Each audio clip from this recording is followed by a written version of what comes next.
जमीन खरेदी करण्याअगोदर रजिस्ट्री खरी आहे किंवा बनावट हे कसे तपासायचे, येथे आहे सोपा मार्ग। नमस्कार मित्रांनो, आजच्या काळात जमीन खरेदी विक्रीमध्ये लोकांची फसवणूक मोठ्या प्रमाणात होत आहे। आता अशा परिस्थितीत लोकांना आपल्या कमाईतील काही भाग वाचवावा लागतो आणि आपल्या कुटुंबातील सदस्यांचे दागिने गहाण ठेवून जमीन खरेदी करावी लागते। पण अशा परिस्थितीत लोकांची फसवणूक झाली तर लोकांना हृदयविकाराचा झटका आला नाही तर काय होणार।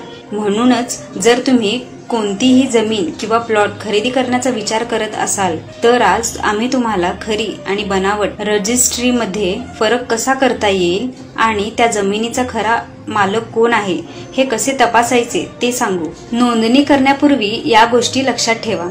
प्लॅटिना जमिनीची नोंदणी करण्यापूर्वी तुम्ही काही गोष्टी लक्षात ठेवाव्यात, अन्यथा तुमची कधीही फसवणूक होऊ शकते। सामान्यतः लोक रजिस्ट्री आणि खतवणी कागदपत्रे देखील तपासतात आणि कागदपत्रे पाहून ते मालक शोधतात। पण लोकांना काय सांगितले जाते?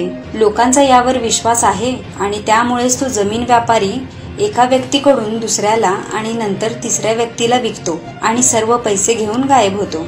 तुम्ही जेव्हाही भूखंड किंवा जमिनीच्या नोंदणीसाठी जाल तेव्हा तुम्ही त्याची खरी मालकी आणि ती जमीन दुसऱ्यांकडून खरेदी केली आहे का हे जाणून घेण्यासाठी तुम्ही जुनी जमीन नोंदणी कागदपत्रे तपासली पाहिजेत। त्यामुळे तुम्ही पुढच्या व्यक्तीच्या नावाने केलेली रजिस्ट्री कागदपत्रे जरूर पहा, म्हणजे तुम्हाला कळेल की या रजिस्ट्रीचा खरा मालक कोण आहे, ती कोणाकडे होती आणि ती कोणाकडून कुठे गेली हे समजत नसेल तर तुम्ही कायदेशीर सल्लागाराची नक्कीच मदत घेऊ शकता। सरकारी जमीन टाळा।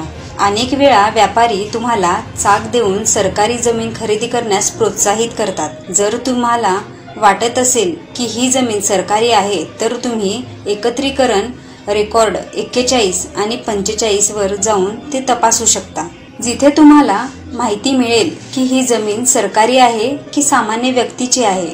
लक्षात ठेवा की कोणतीही जमीन विकत घेण्यापूर्वी तुम्ही त्याची कागदपत्रे पूर्णपणे वाचली पाहिजेत, जेणेकरून तुम्हाला कळेल की ती कोणाची खरी मालकी आहे।